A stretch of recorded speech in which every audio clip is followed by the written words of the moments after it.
দক্ষ শিক্ষক দ্বারা পরিচালিত রামুর সুনামধন্য কোচিং সেন্টার স্বপ্নের আলো কোচিং সেন্টারের ২০২৫ সালের এসএসসি পরীক্ষার্থীদের বিদায় সংবর্ধনা ও দোয়া মাহফিল অনুষ্ঠিত হয়েছে। কোনো বিকল্প নেই। আমি ৬ এপ্রিল রবিবার রামু এসএস সম্রাট কনভেনশন হলে আয়োজিত বিদায় সংবর্ধনা ও দোয়া মাহফিলে সভাপতিত্ব করেন স্বপ্নের আলো কোচিং সেন্টারের প্রতিষ্ঠাতা পরিচালক মাস্টার রহিমুল্লাহ।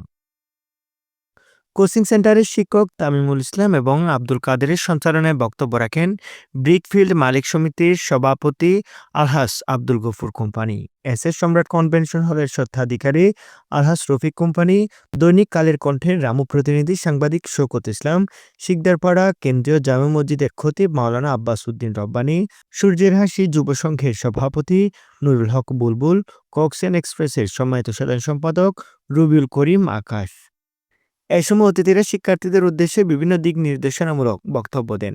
পরীক্ষা শুরুর পূর্ব মুহূর্তে সকল প্রকার প্রস্তুতি সম্পন্ন করে পরীক্ষা হলে প্রবেশের আহ্বান জানান, মোবাইল ফোন আসক্তি কমানোর অনুরোধ জানান এবং এই ডিভাইসকে অসৎ পন্থায় ব্যবহার না করে শিক্ষণীয় মাধ্যম হিসেবে ব্যবহার করার পরামর্শ দেন। পরে শিক্ষার্থীদের হাতে সম্মাননা ক্রেস্ট তুলে দেন অতিথিরা। পড়ার সময় নিজের ব্যক্তিগত ফোন, পারিবারিক ফোন থেকে আমাদের আলাদা থাকতে হবে। এই সময়টা আমরা যদি বন্ধু বান্ধব আত্মীয় স্বজনকে না দিয়ে নিজেকে সময় দিই, আগামী ফিউচারের জন্য আমাদের খুবই গুরুত্বপূর্ণ একটা সময় চলে আসবে। অনেক স্টুডেন্ট দেখবা এসএসসি পরীক্ষার পর রেজাল্ট খারাপ হয়েছে কান্না করে বসে আছে, কিন্তু তোমার পাশের জন, তোমার বান্ধবী আপনজন, সে কিন্তু কলেজে গিয়ে পড়বে, তখন তোমার আরো কান্না বেড়ে যাবে। So be careful, time and tight wait for নাও।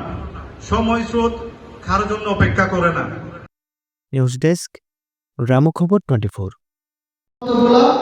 এই গুগলই তোমাদেরকে সহযোগিতা করবে এবং যে